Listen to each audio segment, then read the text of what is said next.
Imanol Cuétara. Imanol Cuétara es economista, es máster en marketing y es el responsable de emprendizaje y desarrollo empresarial de la SPRI.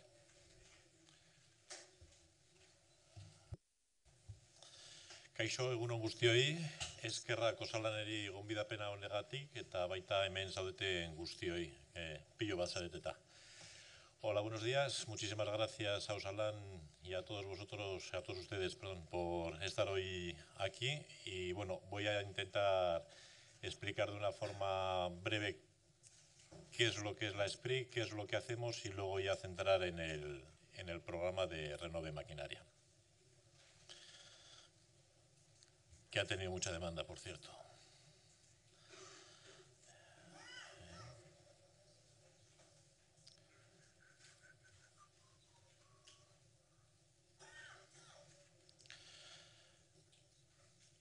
Bueno, en el grupo SPRI somos una sociedad pública dependiente del departamento de lo que era de industria y ahora de competitividad y desarrollo económico, en la cual venimos a ser el brazo ejecutor del departamento. Gestionamos prácticamente todas las medidas que tienen ellos.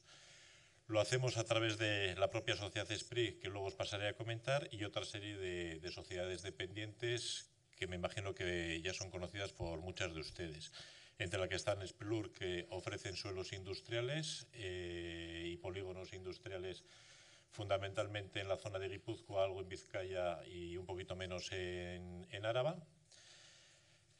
que aparte de poder establecer polígonos, pues bueno, tiene también financiación. Luego está la red de parques tecnológicos, que son 4 en Zamudio, en Vitoria, en Mondragón, el Polo de Araya y en Miramón, en el cual pues lo mismo, pero esto ya en principio se supone que son para empresas más específicas de mayor valor y carácter tecnológico. Luego tenemos los CEIs, que hay 5 CEIs en Euskadi, aunque nosotros participamos en 4, 2 en Vizcaya con el CEDEMI, en el que participamos con la Diputación al 50%, y BEAS, que es solo de la Diputación. En Álava con CEIA, que está en el Parque Tecnológico, y en Guipúzcoa con Sayolande en Arrasate y con Big Berrelan en el Parque Tecnológico y en Eibar. Y luego, para rematar todas las infraestructuras, tenemos también la opción de capital riesgo, que tenemos una empresa que es la Sociedad Gestora de Capital Riesgo, en la cual pues, es una empresa como bien digo, de capital riesgo. Pero es un capital riesgo público, no es un capital riesgo privado, es decir, aparte de la viabilidad del proyecto, como en cualquier otro proyecto, para ver si se participa en el capital o no, lo que se mira también es pues la rentabilidad social y qué tipo de empresa se va a participar, qué empleos, qué inversiones y demás, y no es mirando solo una tasa de rentabilidad o de vuelta de ese capital que se impone, como puede ser más en un capital privado.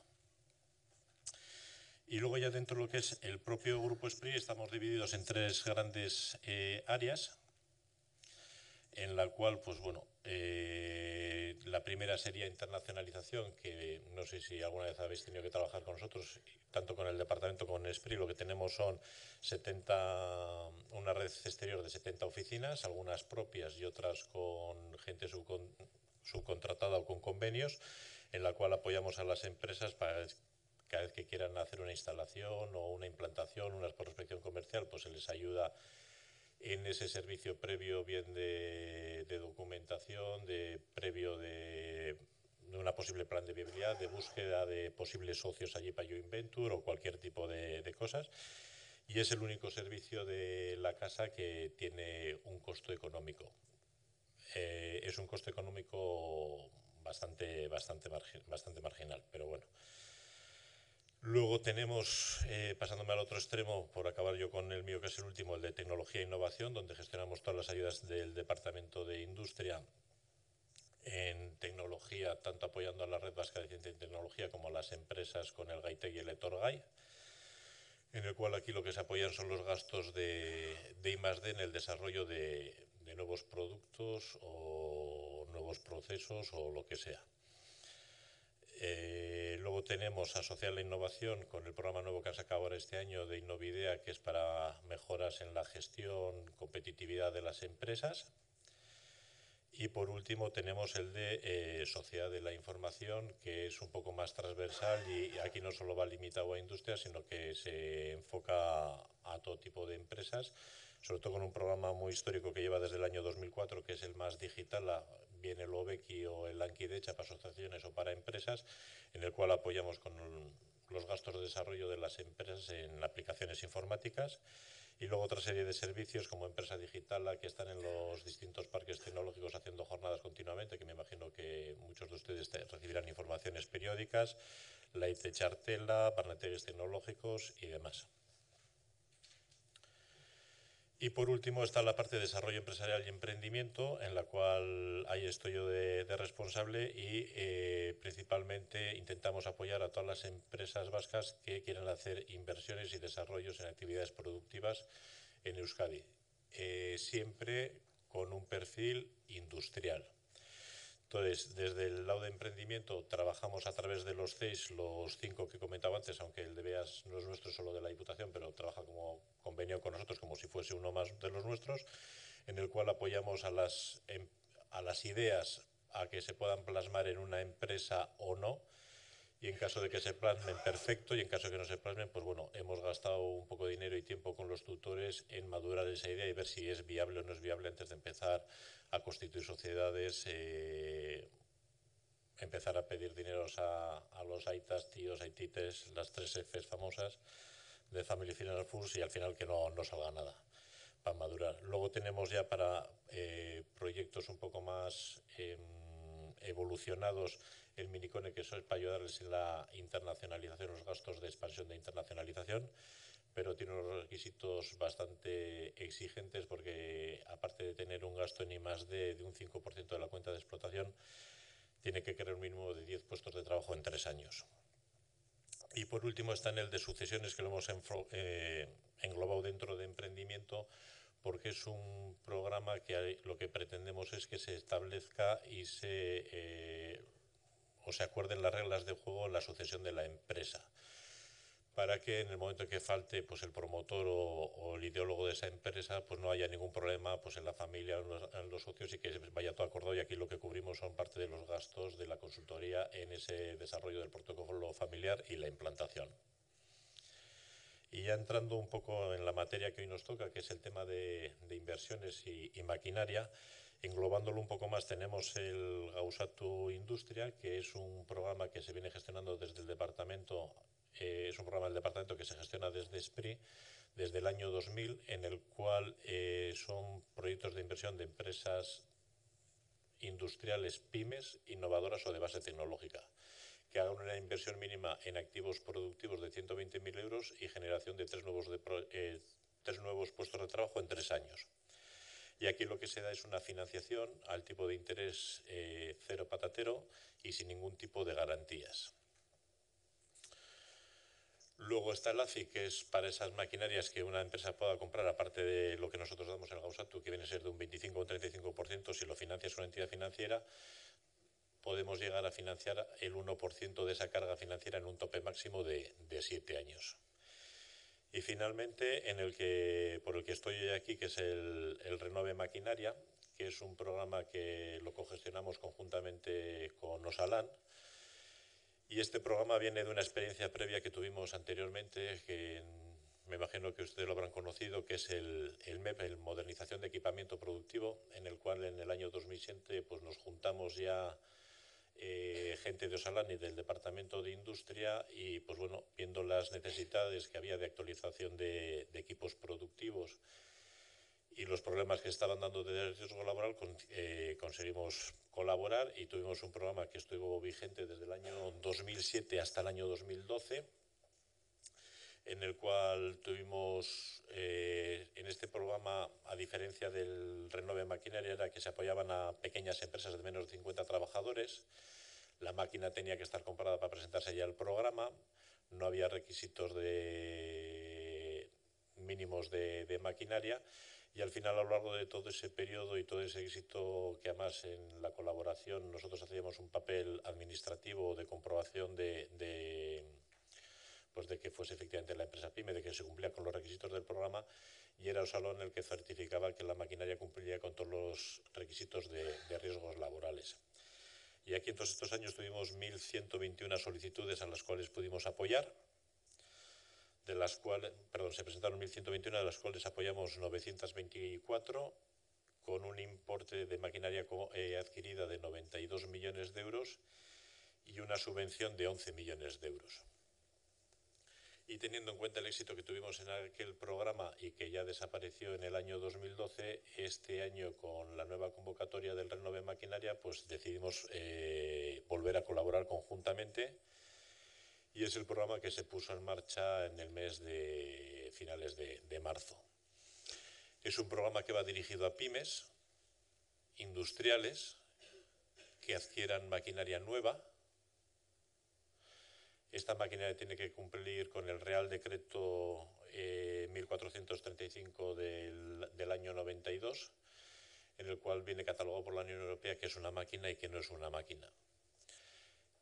Para poder entrar en el programa, pues es necesario que haya un pedido de este año 2014. No se permiten adquisición de maquinarias ni pedidos de años anteriores. Para poder presentar la solicitud hay que presentarla con ese pedido y un mínimo de un 10% del importe de esa máquina desembolsada. La máquina tiene que tener un valor mínimo de 30.000 euros y tienen hasta un periodo de 12 meses para la implantación de esa máquina y que esté la máquina realmente implantada en la empresa. Con esa solicitud se tramita ante la SPRI. Nos juntaremos en breve Osalán y SPRI para proceder a las oportunas concesiones, y a partir de ahí empieza el periodo de liquidación. En este periodo de liquidación, en ese tope de 12 meses más otros 3 para poder presentar la documentación, cuando tengan ya la máquina perfectamente instalada en sus instalaciones, pueden presentar la liquidación, se comprobará que cumple. Osalán procederá a comprobar que la máquina efectivamente cumple con todos los requisitos de seguridad laboral y que está perfectamente instalada, y una vez transcurrido todo ese plazo y todas esas comprobaciones se procederá al pago de la misma. Las subvenciones en este programa son del 15% con un tope de 70.000 euros por máquina y un máximo de 100.000 euros por empresa y año. Comentar que hasta la fecha, como llevamos ya pues 2 meses y pico con el programa abierto, teníamos un presupuesto de 9,5 millones. El programa sigue abierto a fecha de hoy, pero a punto de caramelo, como quien dice. Hemos recibido 376 solicitudes que equivalen a 450 máquinas, con un importe de adquisición de maquinaria de 97 millones de euros, de las cuales de fabricantes de Euskadi vienen a representar 34 millones y 135 solicitudes,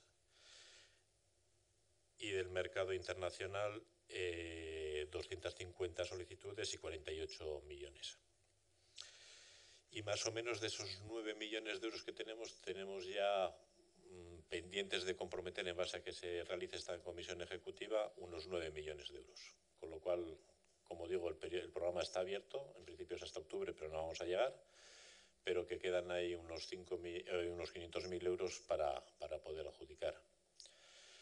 Y esto es un poco lo que os quería contar. Decir que, por supuesto, la maquinaria que hay que adquirir tiene que ser maquinaria nueva. Siempre apoyamos solo la adquisición de maquinaria nueva.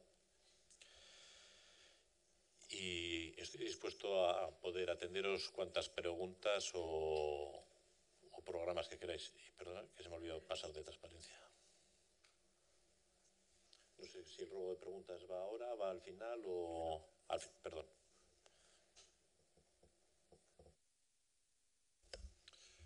Bueno, pues muchas gracias, Imanol. Nos ayuda con su brevedad y su concisión a estar dentro de los tiempos.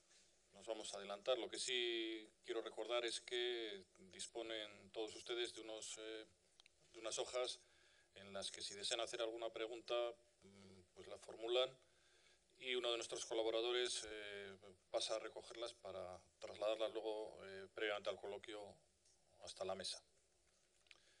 Bien, pues gracias y vamos a dar entonces entrada.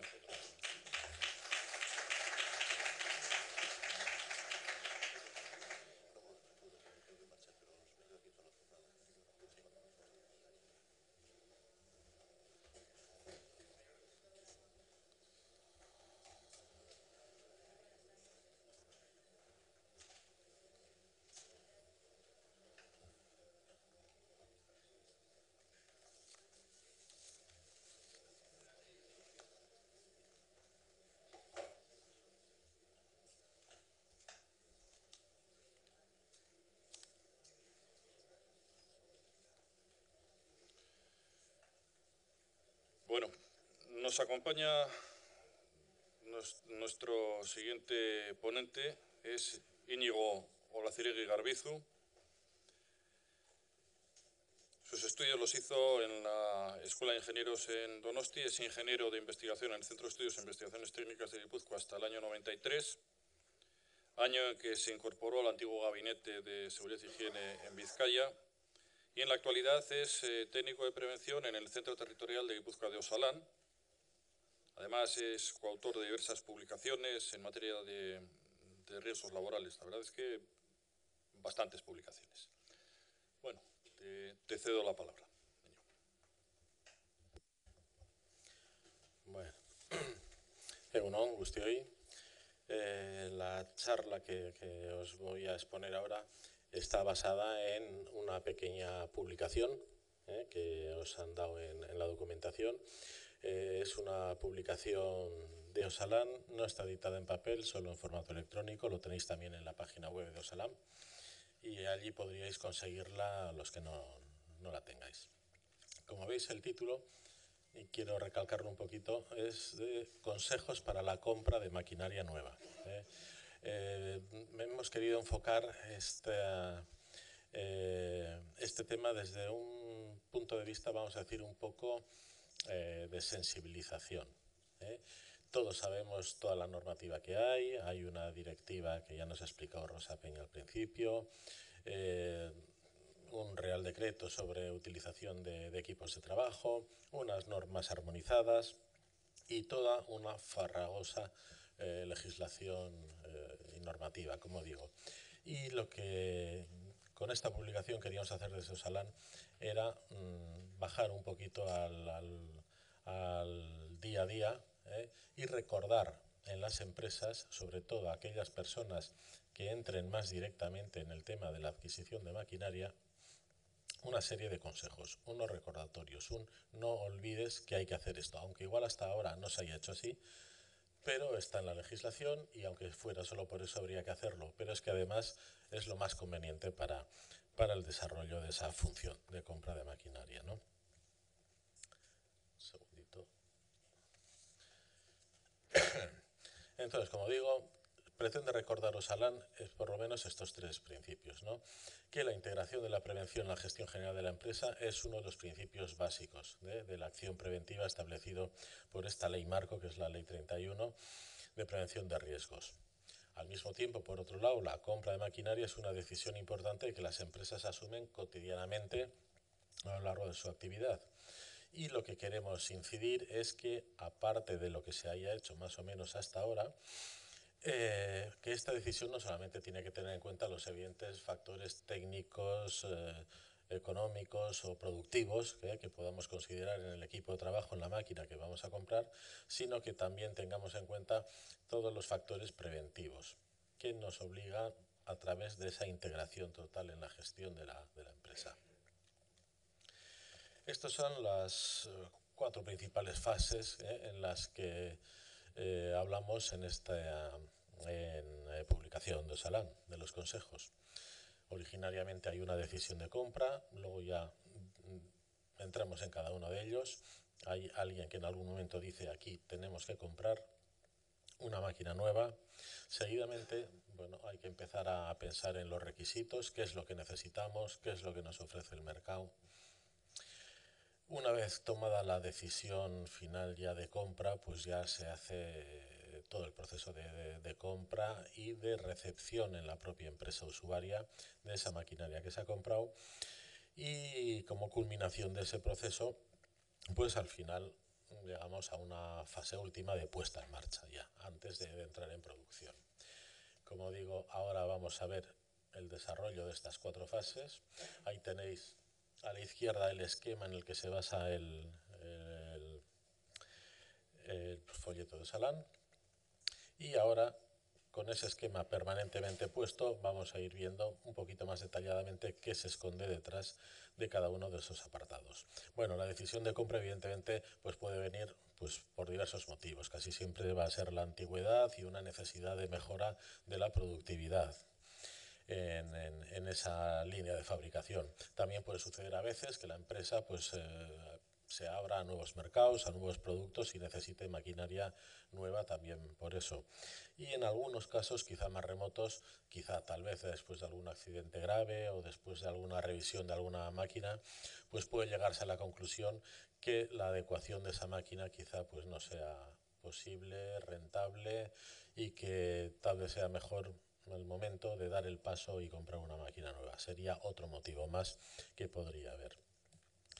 Evidentemente, los factores importantes para que nos van a empujar a esa decisión de la compra y que teníamos que tener en cuenta también, no solamente va a ser las propias características productivas, físicas, técnicas de la máquina, sino todo el servicio que nos pueda dar el vendedor. Si nos va a llevar la máquina allí a pie de puesto de trabajo o nos vamos a tener que ocupar nosotros. Si nos va a dar formación y adiestramiento a los trabajadores que se vayan a ocupar de esa máquina. ¿Qué asistencia técnica? ¿Vamos a tener cercano un servicio de asistencia técnica? ¿Vamos a depender de un servicio de asistencia lejano? En fin, toda una serie de cosas que serían factores importantes a la hora de tener en cuenta cuando nos empecemos a plantear la compra de una máquina. Entramos en el siguiente apartado. Aquí podríamos ver, bueno, pues tomando una máquina aislada, tendríamos al principio una serie de entradas en la máquina, como son las fuentes de alimentación que puede tener, hidráulica, neumática, eléctrica, y la forma de alimentar los productos que necesite, bien sean graneles, sean bobinas, sean piezas sueltas, sean productos químicos, ¿no? Eso sería la entrada de la máquina. En lo que es el propio proceso de la máquina, tendríamos que tener en cuenta otros muchos aspectos. Esa máquina funcionando nos va a generar unas emisiones, bien sea de ruido, de vibraciones, de calor, de contaminantes. Eso probablemente, o casi con seguridad, nos va a obligar a tener previstos acto seguido, o bien unas necesidades de ventilación general, o unas extracciones localizadas directamente enchufadas a la máquina, quizá algunos apantallamientos frente al ruido. Pueden ser unas problemáticas muy diversas las que nos puede generar esa máquina. Y luego, al final, como resultado de la producción de esa máquina, pues es evidente que hay que tener en cuenta cómo se extrae el producto producido de ahí, esas piezas. Es una extracción manual, hay unos extractores automáticos, hay una distribución posterior a lo largo de la línea de producción, y también si hay o no hay residuos y cómo se retiran y eliminan. En todos estos factores del comienzo de la producción y del final de la producción de esa máquina tendríamos que pensar también en esos aspectos preventivos que nos van a implicar. Y si eso es solo lo referido al propio proceso productivo de esa máquina que vamos a comprar, bueno, también tenemos que tener en cuenta, como veis abajo, bueno, pues si puede haber una necesidad de elementos auxiliares para manipulación, tendremos que comprar algún manipulador para trasladar las piezas de una a otra máquina, a la contigua, a la siguiente. Pues podría ser, habría que mirar. O también si vamos a necesitar manipuladores ingrávidos o un simple polipasto en la columna de al lado para manejar un cestón. Esas cosas tendríamos que tener pensadas, ¿no? Y bueno, por supuesto también qué posibilidades tenemos para un acceso fácil para tareas de reglaje, de mantenimiento o de reparación. En cuanto a la ubicación en sí, es que es bueno, de puro sentido común. Tiene que haber un espacio físico necesario. En algún caso, incluso según cómo sean las características de la máquina, tal vez habría necesidad de una cimentación o anclajes. Ahí entraríamos en otro proceso. Sería una pequeña obra civil, entraría dentro del todo el aspecto de obras de construcción, con lo que ello conllevaría, ¿no? Tendríamos que tener pensado de antemano cómo se va a ubicar la máquina allí. No será la primera vez que se compra una máquina grande y luego no haya manera de llevarla al puesto, a la ubicación donde va a estar, sin hacer estropicios diversos por el camino. ¿Va a hacer falta algún tipo de elementos de manutención para hacerla llegar hasta allí? ¿Tendremos que alquilar alguna grúa, algunos elevadores? ¿Qué posibilidades hay de todo eso nuestra propia empresa externamente o el propio fabricante vendedor se va a ocupar de dejárnosla directamente en el sitio? Como veis, hay cantidad de detalles que deberíamos tener un poco, yo diría que planificados, pero bueno, que menos que pensados simplemente, ¿no? Bien, aquí, si bien en todos los puntos anteriores, como digo, teníamos que introducir esa cuña permanente de las cuestiones preventivas, este paso es exclusivamente, vamos a decir, preventivo. En este punto, la empresa debería hacer una consulta muy directa con su organización preventiva, bien sea propia, un servicio de prevención propio, sean unos trabajadores designados para ello, o con un servicio de prevención ajeno. Como digo, lo englobamos con el nombre de organización preventiva, sea cual sea, ¿no? Es esta organización preventiva la que debería asesorar al empresario, digo empresario, pero en realidad sería la persona más bien encargada de gestionar esas compras, ¿no? Debería asesorar al empresario de cuál es la normativa preventiva que le puede ser de aplicación a esa máquina que está pensando comprar, a esa instalación, ¿no? Porque, como ya sabemos, es tal la dispersión y la farragosidad de la legislación y de las normas técnicas que es evidente que para eso tiene una organización preventiva de asesoramiento, para que le asesore y le ayude. Y el otro paso puramente preventivo que hemos incluido aquí es el de la consulta pone los delegados de prevención, en realidad es consulta con los representantes de los trabajadores. Si es una empresa pequeña sería con los propios trabajadores, si es una empresa que tiene representación de este tipo sería con los representantes. Bueno, por un lado, como antes nos han comentado muy bien los de Alcoa, hay una ventaja muy evidente de hacer participar a los trabajadores directamente o a personas que van a trabajar en esa máquina, porque nos van a hacer ver ventajas e inconvenientes que tal vez que la persona que está pergeñando esa compra no se da cuenta.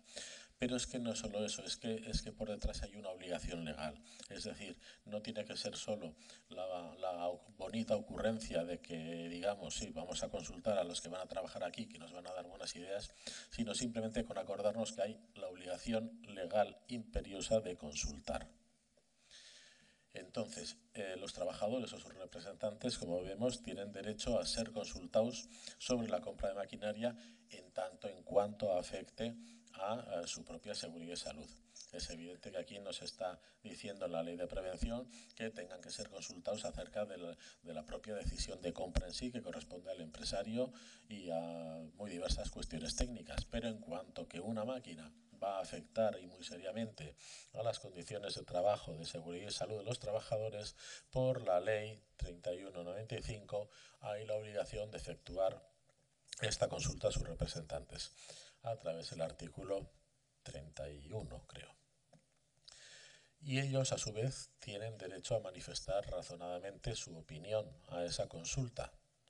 Para ello está establecido, como sabéis, un plazo de 15 días para que puedan emitir esa opinión. Y aunque esa opinión, como sabemos, no es vinculante para el empresario, lo que sí es obligatorio es que se tiene que demorar esa decisión hasta que se haya comunicado por parte de los representantes de los trabajadores esta opinión a la consulta, a través del artículo 35, creo.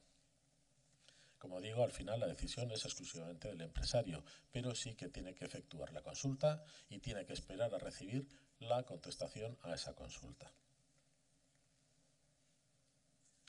Bueno, llegamos a este pequeño ciclo iterativo en el que, bueno, pues a través de este proceso de consultas, tanto consultas técnicas a la organización preventiva de la empresa, como consultas, como decimos, a los representantes de los trabajadores, puede que se reciban una serie de sugerencias o alguien llame la atención sobre algún tipo de requisitos que en un principio las personas que han empezado a pensar en esa compra de maquinaria no habían tenido en cuenta, como puede ser muy normal, porque cuantas más personas intervengan, yo creo que mucho más detalle se va a conseguir.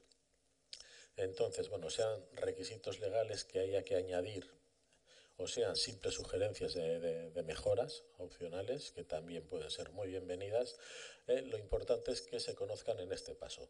Antes de hacer una oferta definitiva, una petición a un fabricante de maquinaria de una máquina, tendríamos que tener bien claro internamente en la empresa toda esta serie de requisitos, porque una vez formalizada la compra, cualquier modificación que necesitemos por imperativo legal o por propias necesidades nuestras que previamente no hubiéramos detectado, van a ser chapuza sobre chapuza. Entonces, y todo eso con un coste. Entonces, lo ideal es tomarse con un poquito más de calma esta fase previa y llegar a definir lo mejor posible estos requisitos. Bueno, ¿cómo plasmaríamos todas nuestras condiciones? Nosotros somos los que compramos y teóricamente, aunque sea solo muy teóricamente, somos nosotros los que ponemos las condiciones porque somos los que pagamos. Quizás sea así dicho un poco brusco, todo esto tiene que ser en un proceso mucho más de colaboración con el fabricante de la máquina, pero tenemos que tener conciencia de que nuestra posición es esa. Nosotros queremos algo y vamos a pagar por ello y por lo tanto lo que queremos es que se nos lo haga lo mejor posible y de acuerdo a las necesidades que nosotros tenemos. Que no nos vendan lo que otros quieran, sino que nosotros compremos lo que nosotros queremos comprar. Bueno, en caso de que sea una compra, como decimos aquí, máquinas de catálogo, máquinas de serie, máquinas más o menos estandarizadas, aquí la solicitud que hagamos, o lo llamemos pliego de condiciones, o lo llamemos como sea, el nombre del documento es lo de menos, pues va a ser una cosa muy sencilla, porque básicamente lo que tenemos que tener es claro nuestros requisitos, qué prestaciones necesitamos, evidentemente con todo el tema preventivo por detrás ya atado, ¿no? Y legal. Y eso confrontarlo con la información que nos va a presentar el fabricante en el catálogo y algo más personalmente, porque en los catálogos tampoco estará todo. Pero va a ser, yo creo que un proceso muy sencillo. Y quizá un poquito más complicado es cuando hablamos de conjuntos de máquinas o de una línea de fabricación que tiene 2, 3, 6 máquinas y que tiene pues unos manipuladores y unos intercambiadores entre una y otra. En fin, hay evidentemente no solamente la complejidad técnica es mayor, sino también la propia compra. Aquí sí necesitaríamos, de acuerdo con el que nos va el fabricante que nos va a vender esa máquina, intentar definir previamente lo más detalladamente posible, no solamente las características técnicas del conjunto, sino, por ejemplo, también quién va a responsabilizarse al final de la seguridad del conjunto y del marcado del conjunto, de ese conjunto de máquinas o de esa línea de fabricación.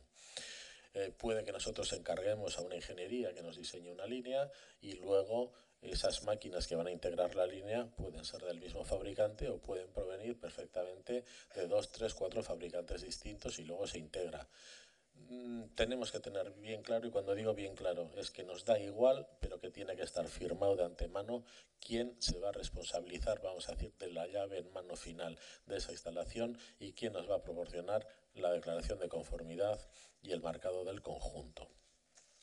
Muchas veces nos pasa que cuando vemos un pequeño conjuntito así de máquinas, cada una de ellas tiene su declaración de conformidad y son declaraciones de conformidad cada vez más que son correctas y lo que tienen es una anotación al final diciendo, ojo, esta más o menos, esta declaración de conformidad no sirve de nada en un conjunto, está destinada a la máquina a ser integrada en un conjunto y tiene que haber una declaración del conjunto. La máquina como tal es segura, cumple lo que tiene que cumplir, pero está destinada a integrarse en un conjunto y tendrá que haber, ojo, una declaración del conjunto. Eso lo tenemos que tener muy bien atado y firmado desde el principio. Bueno, una vez que ya tenemos todas esas condiciones bien establecidas y de acuerdo con el vendedor, pues decidimos ya definitivamente, efectivamente vamos a comprar esto y según todas estas condiciones. Va a tener estas prestaciones, ya hemos aclarado quién se va a ocupar del cumplimiento de esos requisitos normativos.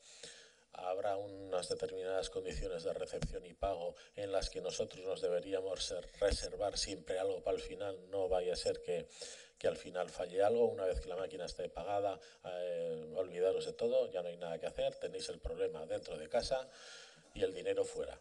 Entonces, lo fundamental es dejar algo para el final, para una última revisión final que estará, como vemos, al final de todo este proceso. Aquí debería haber, yo creo que por imperativo legal también y por propia conveniencia, un segundo paso de consulta a los trabajadores. Una vez que ya se ha decidido definitivamente mirar, esta va a ser la máquina o esta va a ser la instalación, bueno, en lo que respecta a su seguridad y salud de esos propios trabajadores, ellos algo tienen que decir y deberían ser, igual que antes, consultados en ese momento. Bueno, y ahora lo que estamos es ya con la máquina en la empresa. Ya hemos dejado de pensar cómo va a ser la que queremos y la tenemos ya en la puerta. En el caso de que sea sustitución de una máquina por otra igual o parecida, bueno, pues no va a haber muchos más problemas, salvo los propios puntuales del día de la instalación de esa máquina. En casos más complejos, en los que haya que preparar un sitio o haya unas necesidades de espacios mayores y demás, bueno, aquí sería muy importante tener un poco planificada la operación para ese día de llegada de la máquina y de la instalación, de todos los medios que pueda haber. No simplemente que pase por la puerta, que habría que pensarlo, sino todas estas que decimos por aquí también. Puede que haya que temporalmente reubicar o hacer espacio para hacer llegar la máquina hasta su sitio, espacios en pasillos y demás. ¿Quién va a aportar los elementos de manutención? ¿Tenemos nosotros suficientes elementos para eso? Tener en cuenta que una máquina que venga embalada en un típico embalaje de madera, el embalaje de por sí va a pesar más de 1000 kilos, un embalaje de madera. Entonces eso hay que abrirlo, desmontarlo. Tienes que saber cómo manipular eso, unas piezas grandes de madera, dónde las dejas, por dónde las llevas. Y eso solo respecto al embalaje. Imaginaros pues lo que es el conjunto de la máquina, ¿no?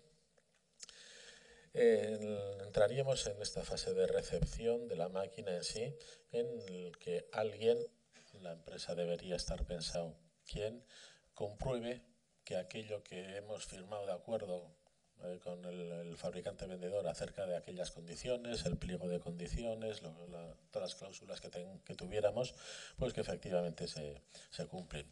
Tendremos preparado el contrato, tendremos preparado un checklist, alguien echará un vistazo, llamaremos al responsable de fabricación y al responsable de prevención para que cada uno en sus ámbitos mire cómo es la máquina recién desembalada y recibida. Bueno, eso cada uno pues verá cómo lo establece, pero debería estar establecido cuando llegara así la máquina. Hay tres cosas súper evidentes que son las que se recalcan siempre, ¿no? Que tiene que haber un marcado CE visible, que ya nos ha explicado Rosa antes cómo tiene que ser, una declaración de conformidad y un manual de instrucciones que Carmen y Rosa nos han comentado los dos cuáles son los contenidos que tienen que tener. Hoy es el día que, por ejemplo, cuando actuamos en colaboración con la SPRI para ese programa de renovación de maquinarias, nos encontramos cantidad de veces, por ejemplo, con algo tan simple como que el manual de instrucciones no está en castellano, por decir algo, ¿no? Y también nos encontramos que es al final casi siempre un problema de pura dejadez y de rutina. O sea, yo creo que en el 99% de los casos, cuando el comprador, advertido por nosotros, reclama ese manual, lo consigue en pocos días.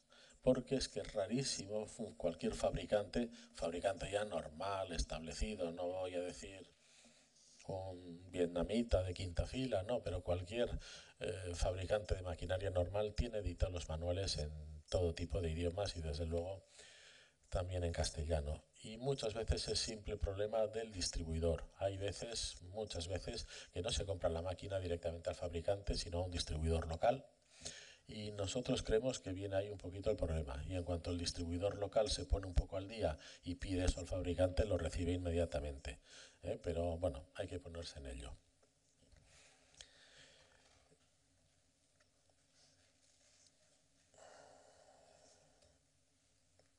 Bien. Vendría la fase de unas comprobaciones iniciales. Esto también tiene su base legal. Ya veis que aquí no estoy poniendo ni reglamentos ni artículos, pero esto en el Real Decreto 1215 para la utilización de equipos de trabajo siempre se habla de que tiene que haber unas comprobaciones iniciales, otras periódicas, no sé qué. Bueno, esto entraría dentro de esas comprobaciones iniciales que tienen esa apoyatura legal, como digo, ¿no? Bueno, tendríamos que efectuarlas de acuerdo con las indicaciones del manual de instrucciones del fabricante, todas las conexiones. Perdón, esto también es otra cosa. Puede que esto lo haga la propia empresa receptora, puede que esté convenido que sea el vendedor el que mande allí unos instaladores que se ocupan de esto. Esto ya dependerá del convenio, del acuerdo, de la compra que tengamos hecha.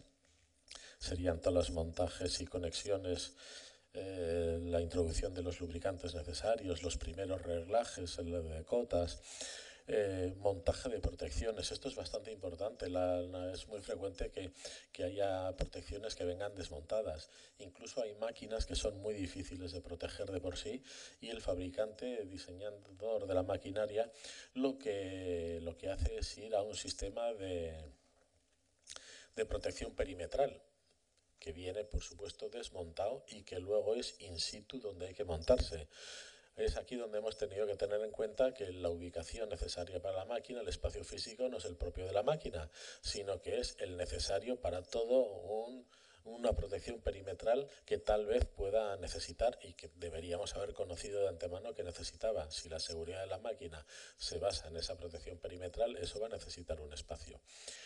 En algunos casos he solido ver en los manuales de instrucciones del fabricante que eso deja el montaje lo deja al receptor, al comprador de la maquinaria, y le manda una serie de documentación, incluso en la que le dice que le mande fotografías y le manda un plano, le mande fotografías de este y el otro ángulo para que vea cómo ha quedado montada la máquina y las protecciones perimetrales que están establecidas. Y una vez que él manda al fabricante las fotografías convenidas, entonces el fabricante contesta a eso enviando la declaración de conformidad de la máquina. Bueno, como digo, puede haber pues soluciones bastante diversas, ¿no? Y luego, bueno, pues como digo, eso serían, por ejemplo, las listas de chequeo a remitir al fabricante vendedor de la máquina. Y luego tiene que llegar un momento ya en que la máquina se ponga en marcha de una vez. Habrá que hacer alguna serie corta, algunas piezas sueltas, una serie de pruebas funcionales, ya diríamos, ¿no? Todo esto sería muy conveniente que lo dejáramos documentado. Quién, cuándo y cómo y qué pruebas se han hecho. Porque, como digo, al fin y al cabo lo que están dando es respuesta a ese requerimiento legal del Real Decreto 1215 que eso nos solicita las pruebas iniciales. Nadie nos lo va a pedir, pero si lo tenemos documentado, mucho mejor. Desde luego seguramente van a hacer falta acciones formativas de adiestramiento sobre aquellos trabajadores que se van a dedicar a la nueva máquina. Es probable que la empresa vendedora solamente nos ofrezca formación quizá a una persona, al encargado de la sección, al responsable de la maquinaria, y luego seamos nosotros como empresa usuaria los que nos dediquemos a dar la formación a todos los trabajadores que puedan pasar por ahí. Pero de inicio tiene que haber ya unas acciones formativas y de adiestramiento. Llegamos ya casi al final y igual que antes he dicho que en la consulta y participación era un tema estrictamente de prevención, aunque la prevención está incluida en todo, este paso también sería estrictamente de prevención. Cuando recibimos una nueva instalación, un nuevo equipo de trabajo, una nueva máquina, una nueva línea, evidentemente tenemos que hacer una evaluación de riesgos de ello y por lo tanto hace falta reformar, revisar la evaluación de riesgos previa que tenemos en la empresa para incluir los riesgos que nos aporte este nuevo equipo. Para esta actualización de los riesgos es fundamental, como digo, la documentación que nos aporte el fabricante vendedor.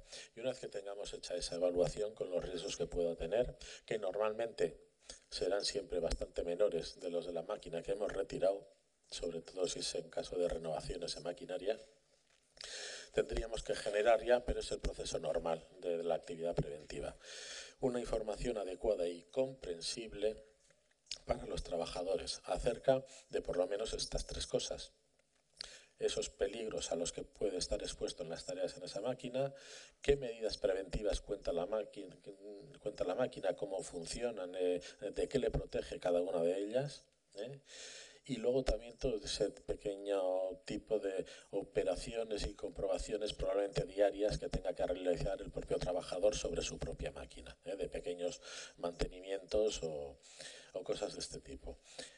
Tiene que ser una información, como digo, adecuada y comprensible para los trabajadores. Aquí lo que no puede ser es que lleguemos, como siempre, a sacar una fotocopia de la evaluación de riesgos y mandarle al trabajador esa fotocopia. La fotocopia ahí se va a quedar. La evaluación de riesgos es un documento técnico, en algunos casos muy técnico y probablemente solo comprensible por los técnicos. El trabajador lo que necesita son instrucciones claras, como necesitaríamos cualquiera de nosotros delante de una máquina compleja. Instrucciones claras y comprensibles.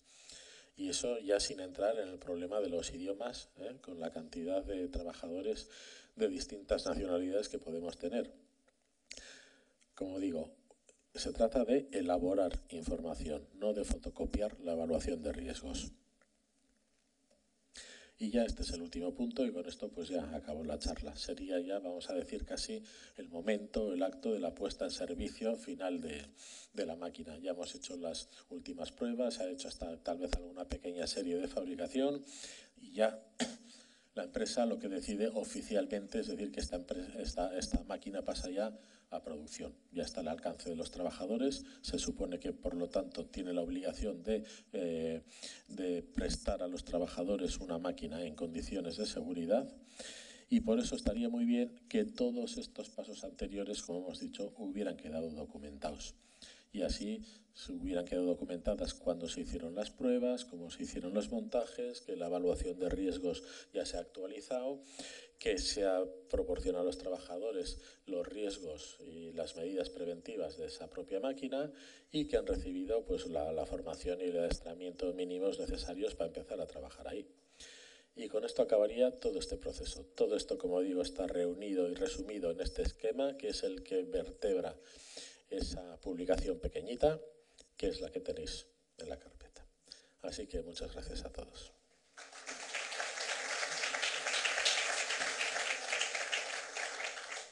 Gracias, Íñigo. Bueno, entramos ya en la recta final de la jornada técnica con la participación de otro técnico de Osalan, Luis Grijalva, que nos va a hablar sobre máquinas y prevención de accidentes. Es decir, qué es lo que sucede cuando todo esto de lo que llevamos hablando durante toda la mañana pues falla o no se atiende con la debida diligencia. Luis es técnico de prevención de riesgos en Osalan, es ingeniero industrial por la Escuela de Ingenieros de Bilbao, es ingeniero de materiales también y máster en prevención de riesgos laborales. Luis, te cedo el turno. Bueno, soy el último, no os preocupéis. Los demás lo han hecho muy bien.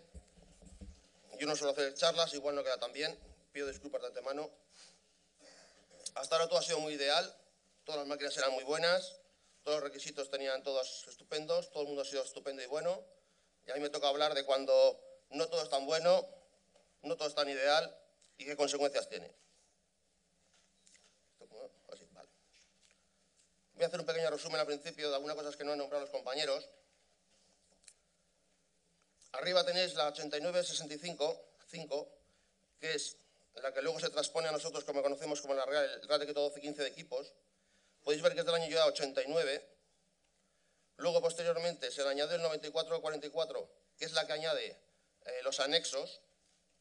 Y las dos juntas, la 9563 es la que añade los anexos, y las dos juntas es lo que forma nuestro Real Decreto 1215. Este anexo, esta directiva que se añadió, es copia bueno, no es copia, se basa en lo que era entonces el anexo 1 de la directiva. De ahí viene esa similitud enorme que tienen, que de hecho es la misma, y podemos considerar que el Real Decreto es una versión antigua de la directiva de máquinas. También habéis oído por ahí que las máquinas anteriores al 95, posteriores al 95. No os lo han dicho, pero eso viene de la directiva 93-68, que veis que ahora no tiene nada. Esta es la directiva europea de marcados, que no es exclusiva de la directiva de máquinas, afecta a todas las directivas europeas y es el que marca esa fecha que suelen decir el 1 de enero del 95.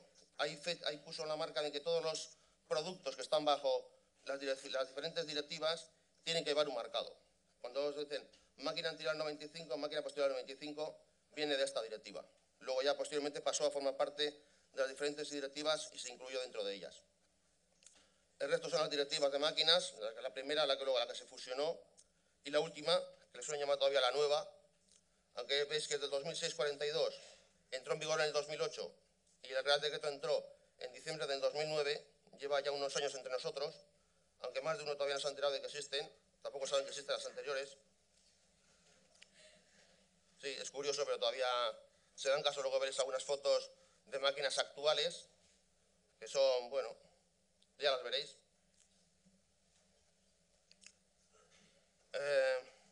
Antes de ir directamente a los accidentes, voy a hacer un par de comentarios sobre los requisitos que os están hablando toda la mañana, un par de aclaraciones.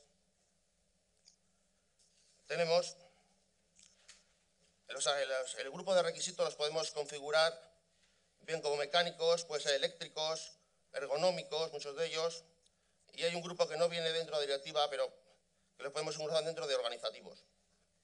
Dentro de organizativos sí se nombran lo que es el manual, la evaluación de riesgos, nos dicen el mantenimiento de la máquina, que vamos a ver luego algunos ejemplos que dan lugar a muchísimos accidentes y no dependen solo de la máquina. Son cosas que no se compran con el mercado CE, lo tiene que hacer la propia organización. Los requisitos eléctricos y mecánicos, la propia palabra lo dice, luego veremos algún ejemplo. Los ergonómicos, aparte de referirse a mandos de accionamiento, cómo hay que colocar los mandos, que el trabajador esté cómodo, también se refieren a los accesos a la máquina y a las permanencias dentro de la máquina. Como os he dicho de acá, hay veces que el trabajador tiene que entrar dentro de la máquina, eso también es ergonomía y también es seguridad. Y también entra dentro de la parte de organización, porque no solo tiene que estar dentro de la máquina seguro, el resto de compañeros que vamos a ver también tienen que saber que están dentro de la máquina. Los organizativos, aquí podemos incluir mantenimiento, manuales de instrucciones, la evaluación de riesgos, la formación de los trabajadores, que esto es parte de la organización, no se compra, y como veremos, da lugar a algunos de ellos muy graves, incluso mortales. Yo no voy a hablar de los requisitos, tampoco de todos, pues son un montón. No sé, os han dicho, eran 19 en el anexo del Real Decreto 1215, el primero, el segundo son 17. Yo he cogido la falta del requisito y lo hemos aplicado a accidentes tipo, accidentes usuales que se dan entre nosotros.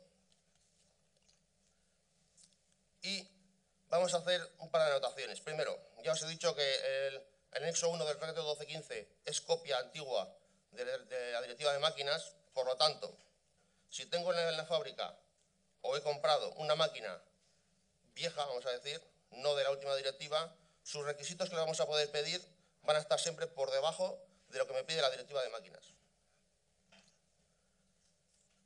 Entendemos que la seguridad del trabajador no tiene que depender ni de qué fecha es la máquina, ni de qué fecha es la directiva que le tengo que aplicar o la legislación. Tenemos que ir siempre a unas medidas mínimas.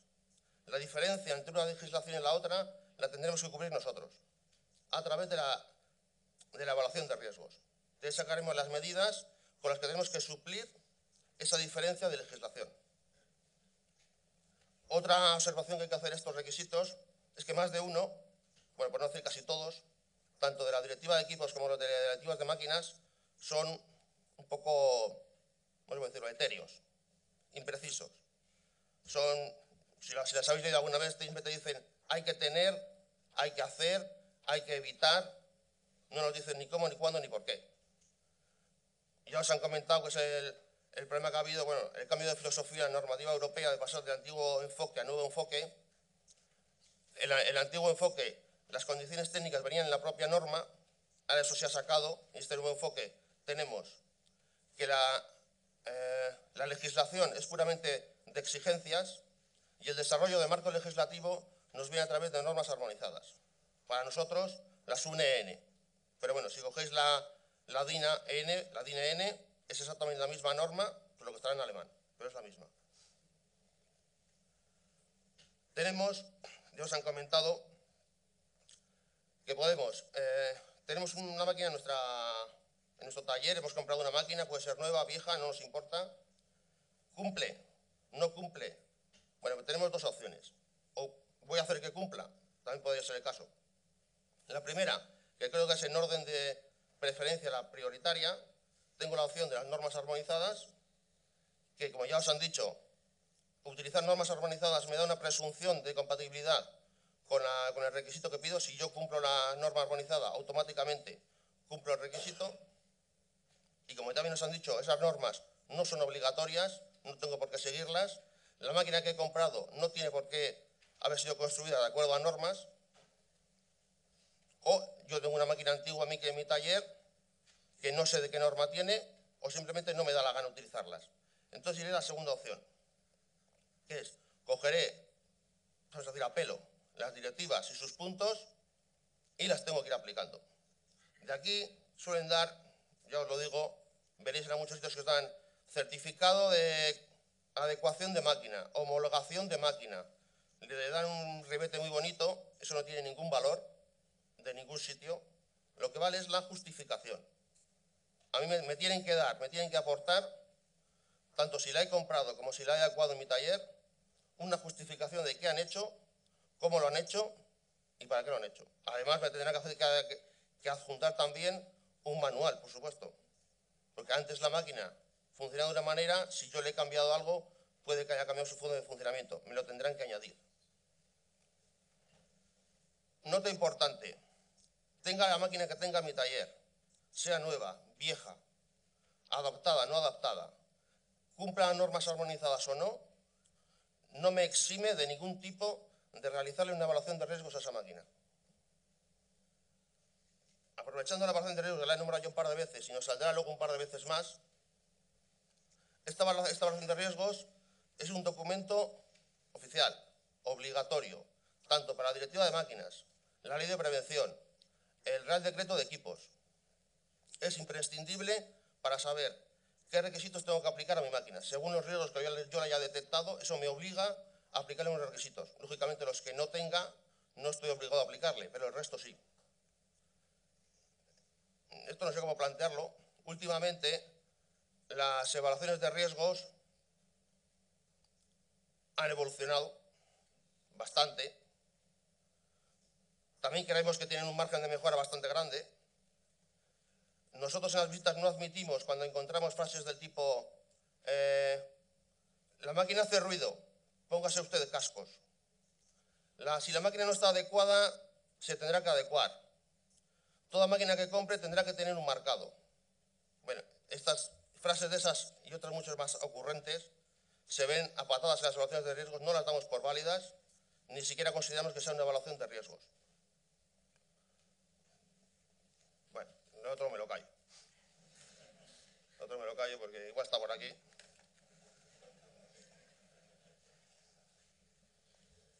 Es un pequeño esquema que he hecho, que me lo va a saltar porque lo ha comentado ya Rosa y lo ha comentado también Mari Carmen, pero voy a la parte final.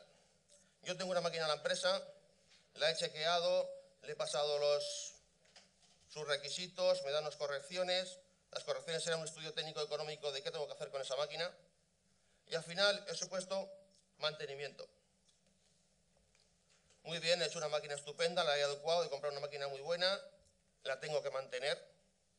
Todo lo que no se mantiene, como podemos ver luego, se rompe. Por otra parte, tengo que también analizar el uso de esa máquina. Normalmente se hace a través del anexo 2 del Decreto 1215, ya que, como ya se ha comentado, la Directiva de Máquinas es una legislación industrial, esta otra es una legislación laboral de uso, en su anexo 2. El proceso es el mismo, tengo que chequear su utilización, tengo que ver las deficiencias. He puesto ambiente, que es un ejemplo, luego vamos a ver un ejemplo qué pasa cuando meten una máquina en un ambiente que no le corresponde. También eso lo tengo que llevar a la evaluación de riesgos, aplico correcciones y de ahí voy a sacar algo muy importante que va a ser utilización segura de las máquinas, que es con lo que cubro la diferencia de legislación a través de mi evaluación de riesgos. Le tengo que dar formación a mis trabajadores y tengo que hacer los procedimientos seguros, que vamos a ver luego alguno que no siempre son tan seguros. Vamos al primer accidente. Os he nombrado requisitos mecánicos. Este es un ejemplo muy típico que se da muchas veces al año. Esta semana llevan 2 parecidos a este. Aquí en la foto no se ve, porque prefiero poner esta la mano es mía, tranquilos, no la tengo todavía. Esto es una guillotina. En la foto no se ve, pero es una guillotina. La empresa hizo una evaluación de riesgo bastante decente. Detectó que la cuchilla era accesible al trabajador. Vio que no necesitaba más que poner un resguardo fijo. Le puso este metacrilato, que cumple aceptablemente. Veis que la parte de arriba tiene tornillos. Se necesita una herramienta para quitarlo, lo cual estaría bastante bien. Muchos de estos resguardos fijos, me adelanto a deciros que si se quita con la mano no es un resguardo fijo. De hecho, ni siquiera se considera resguardo. En este caso hacía falta una llave inglesa, está bastante bien. Ahora bien, esto es una guillotina, tiene que cortar chapas. El trabajador tiene que meter la chapa por debajo. ¿Qué hueco le dejo entre la chapa y el resguardo? Pues una pregunta estupenda. Si vamos a la norma UNE armonizada, que es la misma que la 294, esta es la fusionada, que es la 13.857, la norma nos recomienda, nos obliga a que tiene que ser una abertura de menos de 6 milímetros. En este caso había más de 20 milímetros. Mi dedo entraba perfectamente, el del trabajador también, solo que yo tenía la máquina parada y él no. También se puede dar el mismo caso a veces cuando el resguardo viene de fábrica. Hemos tenido algunos accidentes también de este tipo. El resguardo viene perfectamente colocado, a su distancia, el dedo no me entra, pero el uso hace que las cosas cojan holgura, las cosas se mueven y poco a poco ese hueco se va haciendo más grande, hasta que llega un momento que antes no entraba el dedo, ahora sí entra. Eso ya es un problema de mantenimiento, de revisar de vez en cuando los resguardos, pero el accidente es típicamente el mismo. Este es un accidente que simplemente se hubiera solucionado bajando el resguardo unos milímetros, que es una cosa gratuita, no cuesta dinero. Aquí os he puesto, esto es un requisito de parada, que os han nombrado la parada de emergencia. Normalmente esto no da accidentes, lo he puesto porque en la práctica totalidad de los talleres que os encontréis, y que hemos estado, en una especie de leyenda urbana, que dice que si yo le pongo una seta a una máquina ya está adecuada, ya me puedo quedar tranquilo. Es más, si os fijáis en la máquina de al lado, esa es mucho más segura según el fabricante, según el señor del taller, porque no tiene uno, tiene 2. Entonces, como tiene 2 paradas de emergencia, es mucho más segura que la otra. Si le dices, y no has pensado en alguna otra alternativa, dice, ya es que eso es muy caro. Ya es muy caro, pues si os fijáis en la parte derecha, tiene un control digital que le han puesto posteriormente a la máquina. Eso de máquina no viene. Y es mucho más caro añadir eso que poner una simple barrera a la máquina. Este es un requisito de parada, que primero, la parada de emergencia no siempre va a ser obligatoria, es función de las condiciones de funcionamiento de la máquina y de la evaluación de riesgos que tengamos. No hay por qué ponerla. Lo que sí, tiene que haber un paro. El paro normalmente lo encontramos siempre, no siempre. Hace menos de un mes estuve en una empresa que habían comprado una máquina nueva de 1970, que no tenía paro siquiera. Ya le dije que, bueno, pues me dijáis que está a muy buen precio y funciona muy bien. Digo, sí, pero estamos en el 2014 y vas a tener que traerla 34 años hacia aquí. Digo, 44 años hacia aquí. De aquí nos va a ser importante de estas paradas su categoría. La norma nos dice que hay 3 categorías, 0, 1 y 2. La 0 y 1 son aceptables para paradas de emergencia, siempre tiene que tener prioridad la 0. Pero esta categoría luego nos va a influir en el resguardo que le tengamos que colocar. Los resguardos tienen que tener siempre la misma categoría que el paro y tienen que tener preferencia sobre cualquier orden de la máquina. Esto a veces no suele ser así. Sobre todo no suele ser así cuando el electricista de turno nos coloca el paro, la parada de emergencia, Lo suelen poner, que es lo más sencillo, en serie con la parada normal, y lo que tenemos no es un paro de emergencia, lo que tenemos son dos paradas normales. Con el añadido de que podemos hacer un arranque intempestivo de la máquina, al soltar la seta, se puede arrancar la máquina sola. Esto ya prácticamente no se da, pero hace de unos años antes se daba bastante frecuentemente y al señor le pillaba. De aquí hemos hablado de resguardos. En la parte izquierda tenéis dos resguardos. Nota que os quiero añadir de los resguardos. Los resguardos tienen marcado. Si yo le añado un resguardo a una máquina, ese resguardo tiene que venir con un marcado. De hecho, es un marcado que está dentro de la directiva de máquinas. Es un componente de seguridad y todos los componentes de seguridad tienen marcado. Alguno me lo va a preguntar, se lo adelanto. Si yo compro una máquina, el resguardo que me viene con ella no tiene marcado, porque se supone que es el marcado conjunto de toda la máquina. Si lo buscáis en el resguardo de serie, no lo vais a encontrar, porque se supone que es el conjunto de la máquina. Pero si compráis uno aparte para adecuar una máquina que tenéis, la que sea, y le ponéis un resguardo, tendrá que tener un resguardo marcado. Alguno estará pensando, esos son dos chapas. Pues efectivamente son dos chapas. De hecho, he cortado la foto para que no se vea el taller. Son 2 metros por medio metro de alto. En el taller lo llevaban resguardo. Lo usaban a modo de barandilla, le iban poniendo delante de las diferentes máquinas, a ojímetro, hasta que un día le pusieron demasiado cerca de una de ellas, la enganchó y lo lanzó como un misil a través del taller, impactó con un trabajador. Hay una norma, que se la he puesto ahí, que es la 953, la 999, que nos habla de las distancias que tiene que haber entre el resguardo y la máquina. Se suele dar muy frecuentemente que la empresa tiene una máquina, se cree que esa máquina vale para todo, compran un torno y ese torno vale para todo, y lo mismo tornean una pieza así, una de 2 metros de ancho, cuando no les entra. Solución, quito los resguardos, ya me entra la pieza. Estamos yendo primero contra el anexo 2, artículo 3, que nos dice que no se pueden eliminar los resguardos de las máquinas, y además me estoy cargando la máquina, me estoy cargando el marcado de la máquina. En la parte derecha, este es un taladro, como vais a ver en todos los talleres que vais por los talleres, por todos los talleres tenéis uno de estos. Tiene resguardo frontal, con enclavamiento, si lo abres separa el taladro, es regulable, tiene bastante buena pinta. Una excepción, si vamos a las normas tipo C, como esta de aquí arriba, tipo C es propia de la máquina, casi todas las máquinas tienen tipo C, nos dice que esto no es válido. La propia norma nos dice que en taladros, concretamente, el resguardo tiene que tapar de las 4 laterales al menos 3. Se puede dejar libre el trasero, pero los laterales tienen que estar cubiertos. Aunque viene de serie con la máquina, este resguardo, esta es una máquina con marcado CE, no está bajo las normas armonizadas ni cumple normas armonizadas. Por lo tanto, aquí nos tendría que dar una justificación de por qué me viene con este resguardo frontal que no cumple. Normalmente aquí los accidentes suelen venir porque el trabajador se descuida y mete la mano por el lateral, con unas averías bastante grandes en las manos. Aquí os han hablado antes de órganos de mando.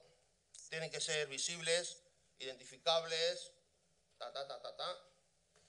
Esto básicamente son problemas ergonómicos, de dónde tienen que estar colocados los mandos, cómo se tienen que colocar los mandos, tienen que estar señalizados, tienen rótulos. Ahora no sé si alguno será capaz de decirme en qué posición está el selector de la máquina, si está en la posición 1 o está en la posición 4. Difícil, ¿verdad? El trabajador no lo sabía, yo tampoco, hasta que arrancamos la máquina. Esta máquina tenía marcado CE,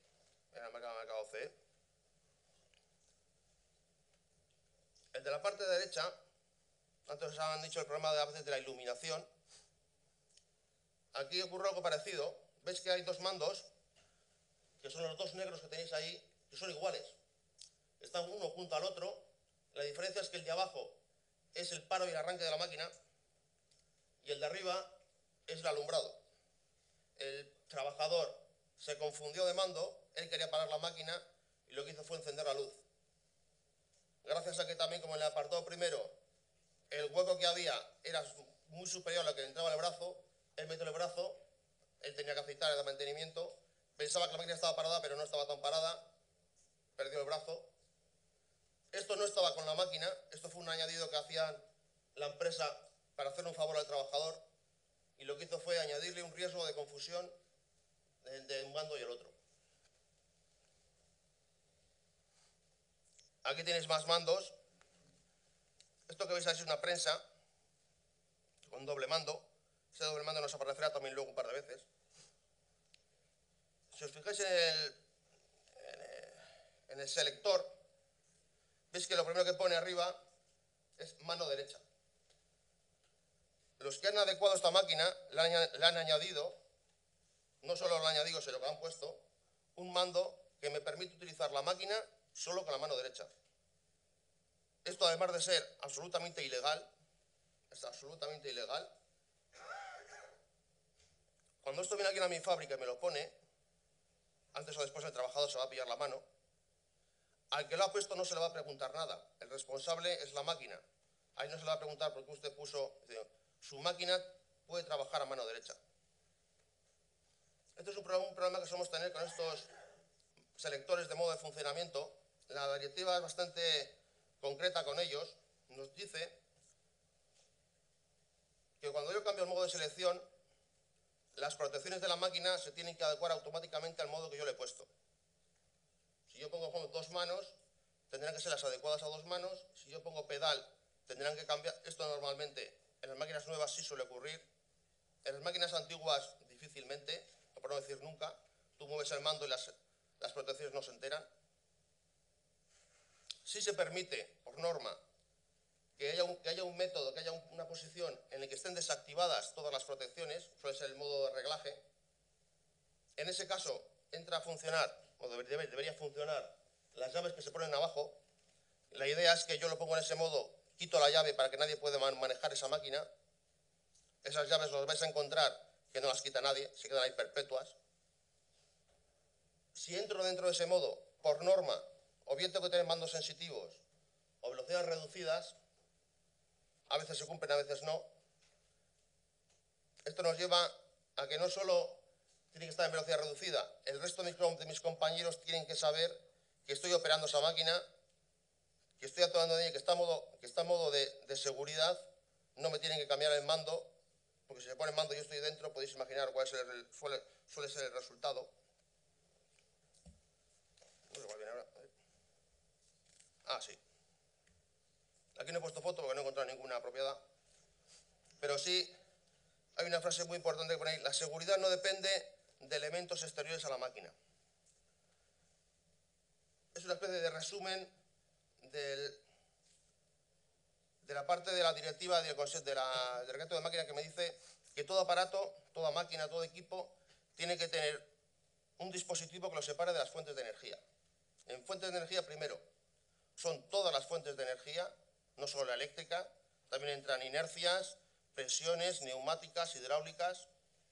Es decir, si tengo que entrar en la máquina a hacer algo, tengo que dejar la máquina a cero, tengo que poder dejar la máquina a cero, todas ellas. Además, la parte eléctrica, el cuadro es parte de la máquina, el cuadro del que cuelga la máquina es parte de la máquina y se considera que es máquina. Quiero yo decir que de ese cuadro no puedo sacar la calefacción, ni puedo colgar las iluminaciones del taller. Según me van a preguntar, sí puedo colgar dos cuadros de la misma máquina, siempre que ponga dos seccionadores o un seccionador que me tenga el corte de las dos. Además, la norma que es, esta es de las obligatorias, es del grupo CEI, es Comité Electrotécnico Internacional, solo pueden ser un interruptor seccionador, un seccionador auxiliar, con el contacto auxiliar, un interruptor automático, y para máquinas pequeñas puede ser una toma directamente de corriente.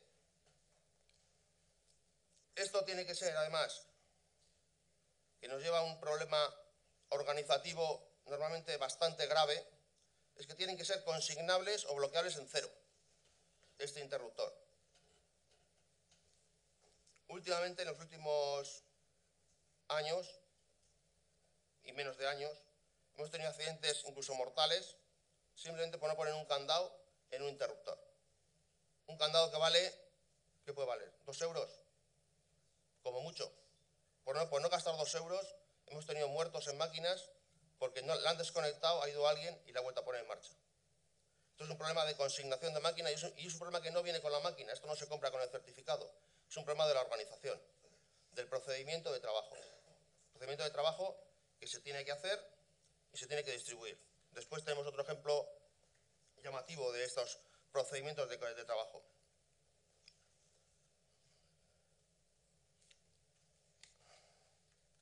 Aquí llegamos a un tema un poco de mantenimiento.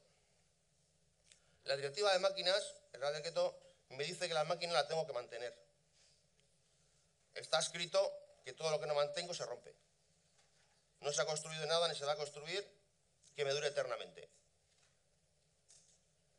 Por un lado, yo tengo que mantener la máquina, es responsabilidad mía como empresa hacer el mantenimiento, y por otro lado, la máquina tiene que ser mantenible. Cuando compro la máquina, tendrá un precio muy bueno, será estupenda, me dará muchas piezas por la hora, pero si no es mantenible, poco voy a hacer. Tengo que asegurarme que el trabajador que tenga que acceder al mantenimiento, bien sea puntos de engrase, apriete de tornillos, sustitución de piezas, primero, pueda entrar, pueda estar dentro con seguridad. Eso es diseño de la máquina. Esto en máquinas antiguas a veces es difícil porque la máquina ya está construida y suele ser bastante problemático. Esto es de una máquina nueva, estos tornillos que veis ahí, es de una máquina nueva. Pues si los veis, la máquina está cortada. He dejado en la foto el guante de arriba, que veis el tamaño de los tornillos. Son de métricas 36. 24 tornillos, todos partidos, porque nunca se habían mantenido. Por supuesto, lo que sujetaban, pues se cayó y pilló un trabajador. Además de mantenerse, le tengo que pedir a la empresa que me diga cómo tengo que hacer ese mantenimiento. Me tiene que decir qué herramientas necesito. Si tengo alguna máquina de herramienta especial, me la tiene que aportar con la máquina. Y además, en el manual tiene que venir los riesgos residuales que tienen que quedar en la máquina. Esos residuales yo luego los puedo utilizar yo para incorporarlos a mi evaluación de riesgos y a la formación de mi trabajador para saber qué se va a encontrar ahí. En la parte derecha es el resto de tornillos. Unos tenían cabeza, unos eran 24, otros eran 36. Veis que están todos descabezados. Ahí solo se ven unos cuantos, pero en total creo que eran 24 tornillos. Aquí hay otro caso de mantenimiento. Esto es una máquina de elevación de personas. En la parte de arriba veis que está partida, cayó la cabeza. Esto es un caso distinto. La empresa, fabricante de la máquina, no sabía que eso se podía romper. Él lo tenía puesto como una pieza de sin mantenimiento. Luego se dio el caso de que se rompió en Australia y tuvieron el mismo accidente y dio una alerta internacional.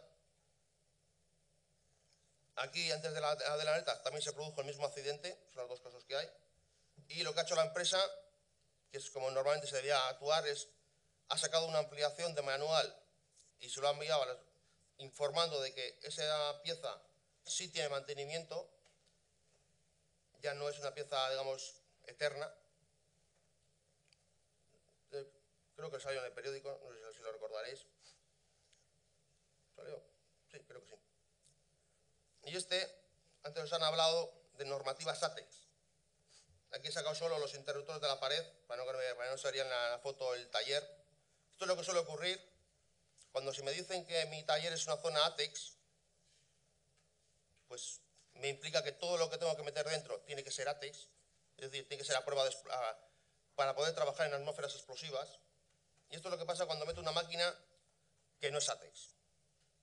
Por supuesto, la máquina es muchísimo más barata, seguramente del orden de 10 veces más barata que una máquina ATEX. El problema es que me he cargado todo el taller, que ha quedado exactamente como esos interruptores. Este es un accidente ya antiguo ya. Pasa que a veces hay mucha suerte y los trabajadores no estaban dentro, estaban en la puerta comiendo el bocadillo y lo único que les pasó fue un enorme susto, pero el taller quedó como podéis ver. Y aquí quería llegar yo, esta es la parte de formación y procedimientos. Primero vamos a ver el de la derecha. Esta es una máquina sin fin, donde la empresa siempre hay alguien que hace procedimientos. Los procedimientos suelen estar siempre estupendos. Hay costumbre en todas las empresas de guardarlos en una carpeta, normalmente a juego con los muebles, en la oficina, donde se guardan muy bien, pero nunca bajan al taller. Si tú le preguntas al jefe de la oficina cómo es el procedimiento, te lo saca, te lo explica. Según ese procedimiento, esta máquina hay que pararla, hay que desmontar el tornillo sin fin, se saca afuera, se limpia. Cuando ya está todo limpio, se vuelve a montar, se rearma y se pone en marcha. En principio, el procedimiento parece que es bastante bueno. El problema es que en el taller nadie conoce ese procedimiento. Los que lo conocen no lo usan, porque es bastante engorroso sacarlo, volver a montar, les lleva mucho tiempo. Prefieren subirse por la parte de arriba, echan agua y frotan con la máquina en marcha. ¿Problema? ¿Es problema de la máquina? No es problema de la máquina. Es problema que a mis trabajadores, primero, no les he dado el procedimiento, no se lo he enseñado y, por supuesto, no me he preocupado de que lo utilicen. En la parte de la izquierda, he visto antes a alguien, conoce esta foto, estuvimos todo un verano con ella. Esta máquina explotó. Lo que veis en el medio, ese hueco, ese era donde estaba la tapa de la máquina. Una tapa que pesaba 25 kilos y salió volando algo más de 50 metros. En la trayectoria golpeó a un trabajador. Los veteranos del lugar recordaban que en el taller había unas bombonas que ellos las enchufaban y las desenchufaban de la máquina. Claro, pasa, de los veteranos van viniendo gente nueva, a la gente nueva nadie le ha dicho que hay una bombona, con el tiempo el procedimiento se pierde, se deja de utilizar, un día no lo hemos utilizado, no ha pasado nada, bueno, pues no ha pasado nada, al segundo día tampoco va a pasar nada, al tercer día tampoco, al que viene nuevo ya nadie le habla que hay una bombona, y con el tiempo ya nadie sabe que había una bombona, mucho menos para qué sirve, y ya nadie se acuerda de ella. Con el tiempo la máquina explota. La bombona era nitrógeno, se utilizaba para desenergizar la máquina, porque aquí dentro, es una batidora enorme, y del producto de la batida se producía una atmósfera explosiva de hidrógeno. Nadie en la fábrica conocía la existencia de la botella, ni para qué servía. En lo que yo he tardado en decirlo aquí, es lo que se tarda en explicárselo a un trabajador. Eso es formación. Formación no es tener de cada trabajador un montón de papeles en la oficina donde dice que le he dado un montón de cursos. A unos de ellos nos ha pasado el caso de pedir formación de un trabajador, te sacan 3 cursos y todas tienen la fecha del mismo día. Eso no es formación, eso son papeles.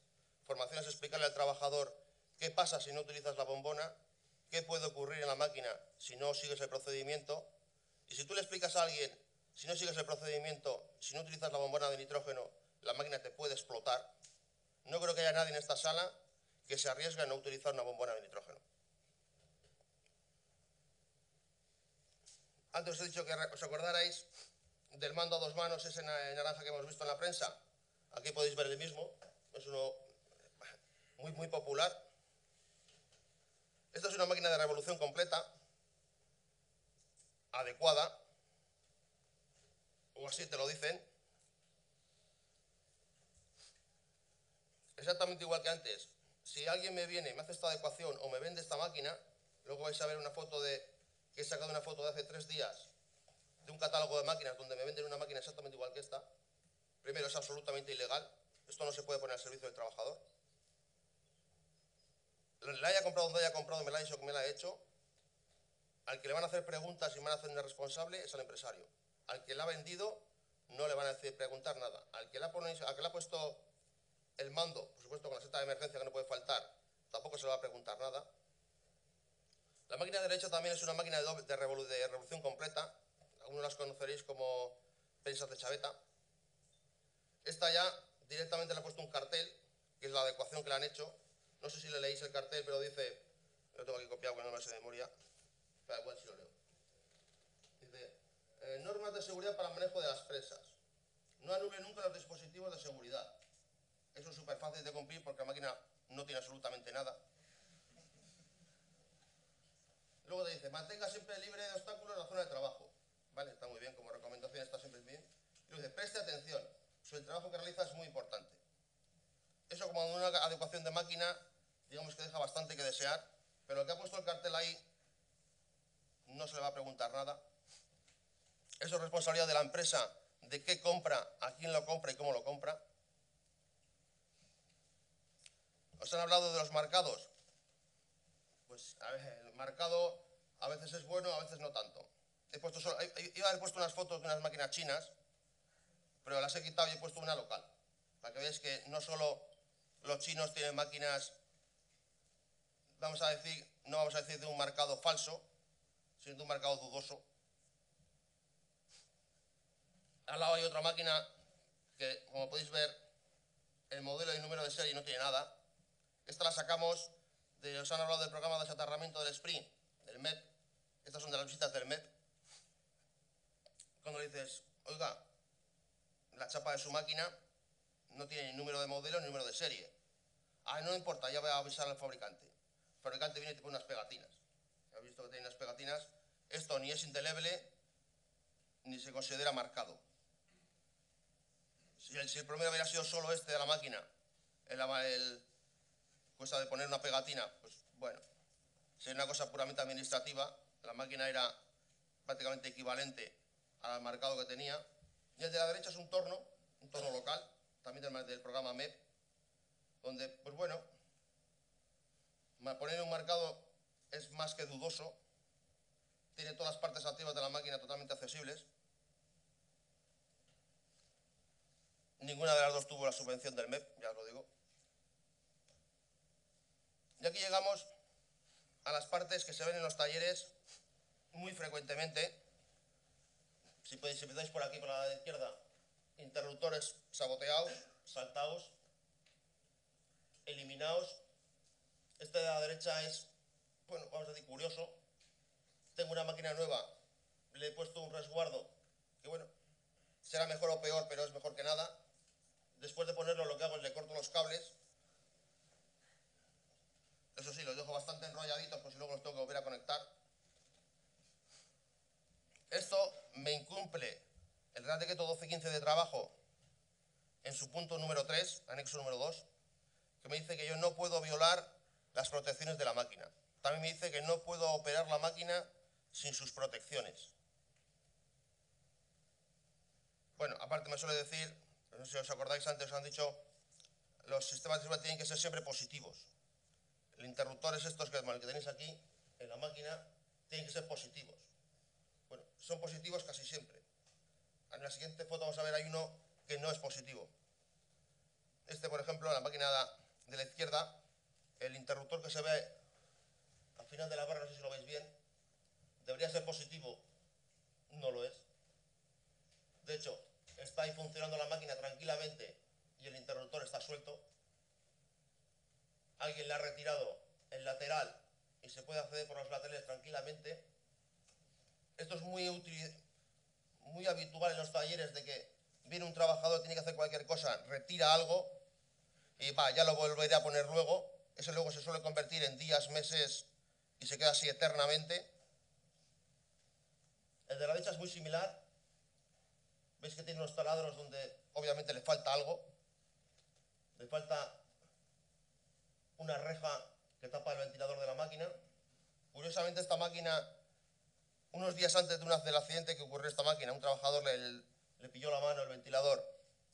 Pasó por allí el auditor de calidad, de esto que te dan la ISO, la OSAS y todas las demás, con un checklist en el que decía que toda la máquina estaba perfectísimamente bien, marcado OK. Cuando se hizo este accidente, al del checklist tampoco se le preguntó nada, pero al de la empresa se le preguntó por qué a su máquina le habían quitado las protecciones y no se las habían puesto. Y luego tenemos algo muy típico, que es modificar la máquina. Lo primero que veis a la izquierda, eso es un plato de cargas de un torno, al que, como no es adecuado para mi pieza, pues le sueldo unas extensiones. Claro, esas extensiones no están pensadas para trabajar con esa máquina. Al final la pieza se va a acabar soltando, es algo bastante obvio. pero pasa. Esto se considera una modificación de la máquina y además de eso me rompe el marcado CE que pueda tener la máquina. Yo he cambiado las condiciones de trabajo de la máquina, ya no es válida. Y la máquina de al lado, que tiene una pinta estupenda, ves que tiene abajo una alfombrilla sensible, tiene dos juegos de células fotosensibles, una en los pies y otra en el lateral. El trabajador dentro le pilló las manos. Le pilló las manos actuando sobre la alfombrilla sensible y sobre las fotocélulas. Accidente bastante extraño en su día. ¿Cómo es posible que un trabajador estando dentro de las fotocélulas le pille? Pues le pilla porque lo habitual, que somos muy dados a hacer ñapas y chapucerías varias, a esta máquina tuvo una avería. Se le cambió una pieza, problema, en el almacén no tengo el recambio correcto que me dice el fabricante que le tengo que poner. Pero tengo una pieza parecida, que casualidad que entra. Bueno, pues si entra para salir del paso, la puedo utilizar. Eso lo hemos visto un montón de veces en un montón de sitios. ¿Cuál es el problema de la pieza que le he puesto? Porque sí, que sin saberlo, sin quererlo, le he cambiado la lógica a la máquina. La lógica de la máquina decía originalmente que si toco cualquiera de las 3 barreras, la máquina no funciona. He pasado a una lógica que me dice, tienes que tocar las 3 barreras para que la máquina no funcione. Normalmente el trabajador, sí, tocaba las 3, hasta que llegó uno que, bueno, por su constitución física, más delgado que el otro, más pequeño, solo tocó 2, la máquina entendió que no había nadie y se puso en marcha. Eso es un ejemplo de qué ocurre si no seguimos el manual de la máquina, no hacemos caso del manual de la máquina, improvisamos una reparación.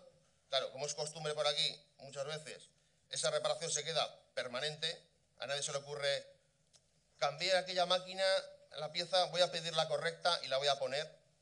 Eso se queda así por los años. De hecho, desde que se cambió la pieza hasta que ocurrió el accidente pasaron 4 años. En 4 años no había entrado a día delgado, pero ocurrió. Y esto ya es el sumum. La foto es un poco borrosa, no se ve muy bien, pero bueno, es un robot. Un robot de esos que valen bastante dinero, que tiene una verja, un montón de sensores, un montón de certificados y funcionan estupendamente. Si te acercas, se para, si quieres hacer algo no te deja. ¿Cuál es la solución? Pues le pongo una escalera lateral, que con la escalera puedo saltar la valla perfectamente, y por la escalera salto, hago lo que tengo que salir y me vuelvo a salir.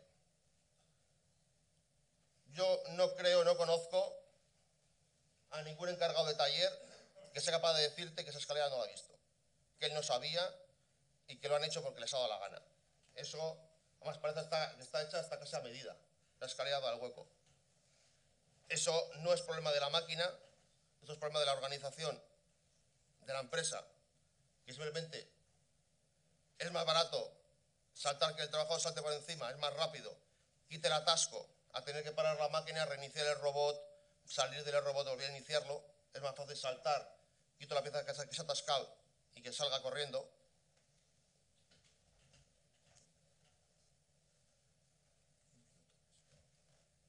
Y este también es del SPRI, del programa de achatarramiento. Aquí no habían esperado ni siquiera a desembalar la máquina. Veis que tiene todavía cartones en los cristales. Antes de instalarla ya habían sacado el interruptor fuera de la puerta, la habían puesto ahí pegado. Tampoco recibió la subvención, por supuesto. Y este es el escenario que nos solemos encontrar en las visitas. Antes ha dicho Rosa de las máquinas hechas, las sierras, por ejemplo, ahí hay una. Está hecha con un motor eléctrico, un disco de corte y una mesa. Ya tenemos una mesa de corte. Luego tenemos una máquina estupenda de un marcado totalmente correcto. Abajo tenemos una máquina adecuada, correctamente adecuada. Y las de los 2 costados de abajo las he sacado de una página de compraventa de maquinaria el miércoles. La de la izquierda, si os fijáis bien, le han puesto un doble mando y una seta de emergencia. Incluso le han puesto un seccionador y un cuadro eléctrico en el costado. La salvedad es que eso es una máquina de revolución completa, una prensa de chaveta, y ese sistema está prohibido. Vender esa máquina está prohibido. Bueno, no está prohibido, yo la puedo comprar, pero no la puedo utilizar. El taladro, ya veis cómo está. Estos están a la venta, el miércoles estaban a la venta, a 3.000 y a 4.000 euros. Debido a este escenario que nos encontramos en las empresas, pues esto es lo que he sacado en números de los años 2003 y 2012-2013, de un total de 25.600 accidentes en 2012 y 24.600 en el año 2013. Este es el total de accidentes contando leves, graves y mortales. El 5% tienen como elemento una máquina, que en número absoluto son 1.400, 1.300, que no parecen muchos, pero si hacéis la cuenta son 4 accidentes diarios todos los días del año, teniendo en cuenta que estos accidentes de máquinas incluyen amputaciones y aplastamientos normalmente. Es un coste social enorme. En accidentes provocados por la utilización de máquinas, que todos sabemos que no está de moda el hablar de accidentes en máquinas, la seguridad no está de moda, hay otros riesgos que están mucho más de moda, pero ya veis que aquí la gente también pierde la cabeza y también pierde las manos.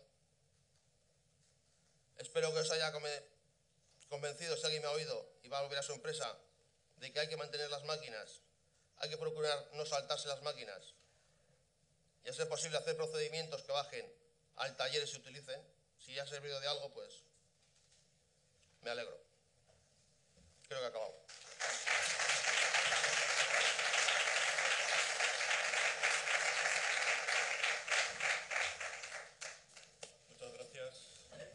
Muchas gracias, Luis. Bueno, ahora abrimos un pequeño coloquio con los participantes esta mañana para que todos ustedes formulen, si así lo desean, las preguntas que consideren conveniente. Nuestro colaborador tiene un micrófono, levantan la mano y...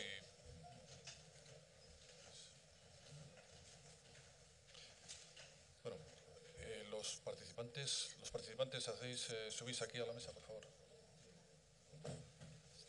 No sé, sí, primero. Subir a la mesa. Sí, que también os voy a hacer preguntas a vosotros. Yo aquí. Espera. Bueno, No, sí, ya, no, para todos. tengo ya casi sin sentarnos las primeras... Subir. ¿No tenéis sitio? No, falta alguna silla. Bueno, cosas que pasan. Bueno, te pides igual. Bueno, pues... una primera pregunta dirigida a Rosa Peña. Es doble. Dice, los útiles de apoyo y transporte no entran en la aplicación de la Directiva 2006, pero estos equipos se suelen comercializar, tanto si son de catálogo como de diseño específico, con marcado CE. ¿Qué responsabilidad tiene el usuario ante estos marcados CE indebidos? Y la segunda cuestión que nos plantea es qué normativa y o directiva le aplica a un utillaje que se incorpora a una máquina para fijar una pieza que no afecta ni modifica la funcionalidad de esta. Este utillaje no requiere marcado CE, pero ¿qué garantías hay que exigir al fabricante?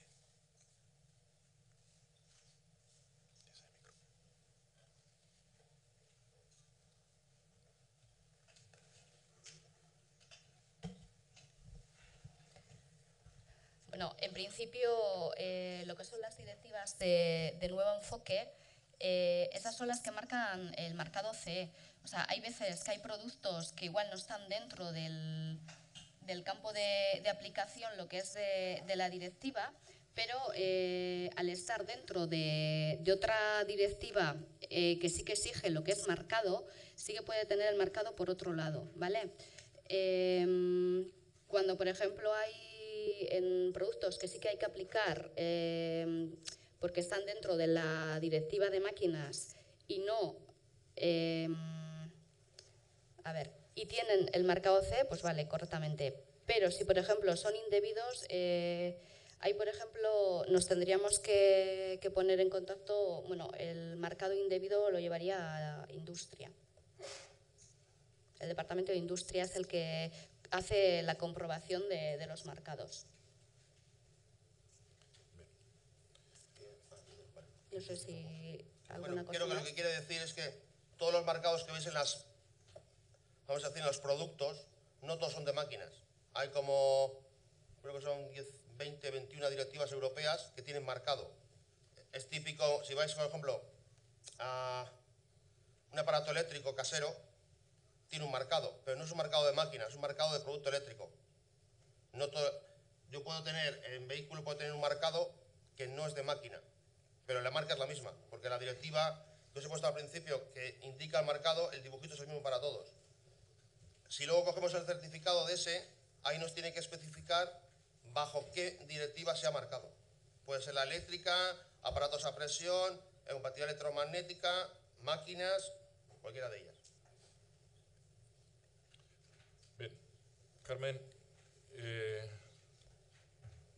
uno de los asistentes plantea una pregunta y nos dice: ¿a quién corresponde certificar el cumplimiento del Real Decreto del 12-1597 en maquinaria usada anterior a 1995? Creo que funciona, sí. El certificado, el empresario, igual quizás a veces erróneamente se ha entendido que tiene que ser un organismo acreditado el que realice esa certificación, pero bueno, no se indica ahí expresamente. Es la empresa, bien si tiene la formación adecuada, su servicio de prevención o técnico competente, quien realice todo ese proceso de conformidad al Real Decreto 1215. No tiene por qué estar sujeto a una certificación ni por una hoja ni por otro organismo. Lo hará la empresa, su organización preventiva, y se dejará todo documentado adecuadamente que se ha realizado.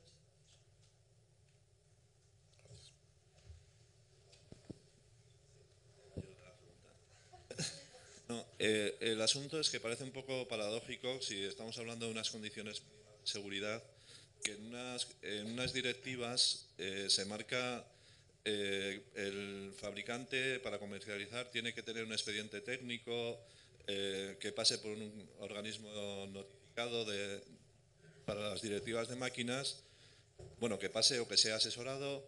Entonces, una máquina anterior al 95 sigue siendo una máquina.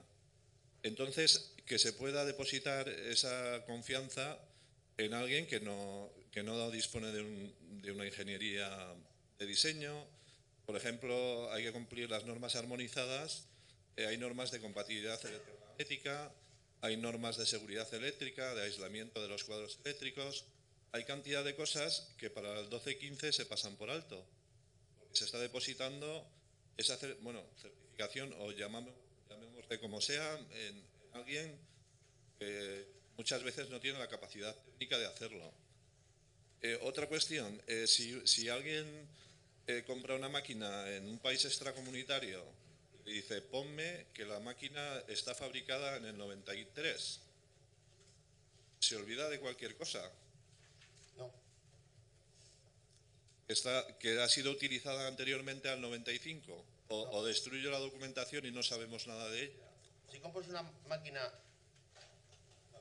extracomunitaria, le puedes poner la fecha que quieras. En el momento que entra aquí, se le aplica la última directiva. Se considera que es máquina nueva que entra aquí en la comunidad europea. Le puedes poner la fecha que quieras. ¿Y ese control quién lo lleva? Quiero decir, tú compras una máquina, la traes, la pones aquí y destruyes la documentación. No entiendo. Destruyo el papel de la importación. Yo llego a una empresa, veo una máquina, le pregunto: ¿esta máquina qué marcado tiene? No sé. Vale. Documentación, no tengo. Me da igual de dónde sea la máquina, qué documentación tenga. Sí, y yo le pediré la justificación. Si no cumple, si no tiene documentación, sí, dame la justificación. ¿No tienes justificación? No se puede usar la máquina. La dejas ahí en una esquina, la precintas y cuando la tengas me llamas y ya volveré. Pero la máquina no se puede usar. A no ser que si tú eliminas la documentación, porque no te conviene, pues me tendrás que presentar otra. Otra que sea una justificación. Ya, pero si no se conoce que se ha eliminado, yo Sí, pero si no me la presentas, a mí me da que la has destruido que no. La compré de tercera mano y eso se ha perdido en el camino. Entonces la tengo instalada desde hace 15 años. ¿Qué puedo hacer con ella? Pues tienes dos opciones. O tú le pones un marcado, ten en cuenta que el marcado es un automarcado. El marcado CE no significa otra cosa que la empresa le ha puesto una pegatina a la máquina, es un automarcado. Tampoco tú puedes hacer el marcado. Tú llamas a... Lo que pasa es que si tú en tu propia organización tienes a alguien cualificado que lo puede hacer, tú mismo puedes hacer el marcado a la máquina. Si no, puedes llamar a una empresa externa que te lo haga. Incluso las máquinas de anexo 4, que en teoría son las especialmente peligrosas, que supuestamente tienen que pasar por un organismo de control y hacer un examen tipo, eso no lo hace nadie. Eso no lo hace nadie. Ahora mismo, si por ejemplo lo que es en la organización tuya, pues bueno, tienes ya implantado un sistema de calidad, de hecho, con un organismo notificado, que el listado de organismos, bueno, hay un listado que se llama listado NANDO, que lo podéis localizar en algún buscador, pues bueno, puedes hacer hasta lo que es el expediente técnico. Sí. Si tú en tu empresa tienes un certificado de calidad que te lo acredita un externo y supuestamente sigues normas armonizadas, no tienes que hacer el examen tipo. ¿Es absurdo? Sí. ¿Es aberrante? Totalmente. Pero alguien lo ha firmado, lo ha aceptado y es lo que marca la norma. Nos podrá gustar o no, pero es lo que marca. De hecho, te diré más. Aquí nos gusta a todos ver la marca CE en todos los sitios. Y no compramos nada que tenga marca CE. Muy bien. Que no tenga. En Alemania tú no vendes una máquina que tenga marcado CE. Porque el alemán está acostumbrado a ver la marca del gobierno alemán, que es el que le da a él confianza. Si tú llevas una máquina de aquí a Alemania, con todos los marcados CE, todos los documentos y lo que te la gana, pero si el alemán no ve la marca del gobierno alemán, no te la va a comprar. Porque el alemán sabe que esa marca se pone en el laboratorio de máquinas del gobierno alemán, no la pone el fabricante. Pero el marcado CE es un automarcado al final. En el caso de este señor, por ejemplo, un 12-15 bien realizado, ¿no sería suficiente? Sí, también. ¿Por qué no? ¿Por qué no? Ya os he dicho que del 12-15 lo que vale no es el certificado en sí, el papelito no tiene valor. Lo que vale es su justificación. Si tú me haces un documento justificando que esta máquina es de fecha desconocida, puedo suponer que es anterior al 95, lo presupongo, le puedo hacer una adecuación al 12-15, perfectamente. Si es una adecuación correcta, tú me das, me he encontrado esto, he encontrado esto, le haces un manual de instrucciones, es perfectamente válido. He entendido que la adecuación de la maquinaria al decreto 1215 era por un periodo transitorio que hace muchos años que ya se ha pasado. Sí, pasó hace muchos años. No se ha vuelto a publicar ninguna. Y todavía te encuentras máquinas que ni están adecuadas y se venden sin adecuar y seguramente ni los estén. Entonces están fuera incluso del 1215 también. No, el 1215 es de aplicación siempre. Tú lo puedes aplicar siempre. Lo que pasa es que es ilógico aplicarlo, por ejemplo, en una máquina de 2013, cuando se supone que cumple una normativa superior. Si cumples la directiva superior, automáticamente cumples la inferior. La directiva de máquinas está por encima. Si la cumples, automáticamente estás cumpliendo el 1215. Pero el 1215 es de aplicación siempre.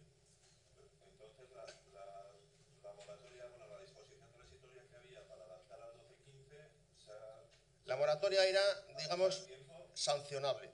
Se les daba, que eran 4 años de moratoria a las empresas para adecuar sus maquinarias y no iban a tener, digamos, consecuencias.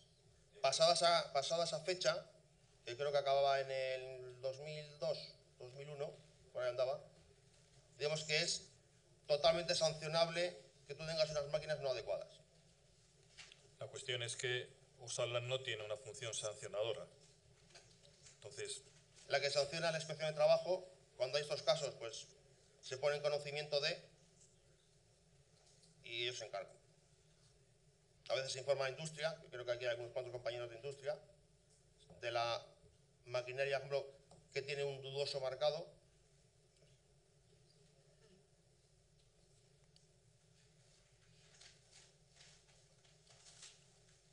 ¿alguna ¿Alguna cuestión más?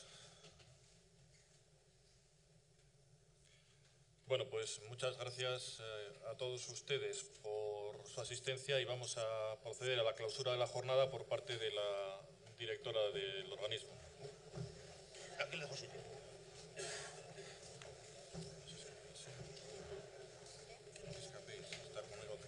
Beno, nire aldetik denok joaten hasi aurretik hitz bakar bat esan behar dut, beti esaten dut berdina. Eskerrak eman, batez ere hemen ihardunaldian zehar beraien esperientziak aurkeztu dizkigutenei, hasteko osalaneko teknikari guztiei eskerrak zeuen lanagatik, nik uste dut oso interesgarria izan dela alde batetik arlo normatiboa araudi guztia ezagutzea eta araudi horien zer dan bete behar duguna jakitea. Bestetik, Confebaski eta Alkoari ere eskerrak eman, beraien alde praktikoa adierazi digutelako hemen, eta azkenengoz, nik uste dut, Luis Grijalba, geure teknikariak ere, erakutsi digulako beste alde hori, ez? Behin araudia daukagu, araudia ezagutzen dugu, suposatzen da ezagutu beharko genukela, baina errealitatean zer nolako panoramakin aurkitzen garen. Comentaba y muy brevemente simplemente dar las gracias a todos los ponentes y a todos los participantes, todos los oyentes que habéis estado hoy aquí también. Sobre todo a los participantes por una cuestión muy básica. Yo creo que hoy ha quedado claro cuál es el conocimiento que deberíamos tener, es decir, toda esa parte normativa que debiéramos cumplir y cuáles son los requisitos para ese cumplimiento, tanto en la adquisición de máquinas nuevas, usadas, adaptación, etcétera.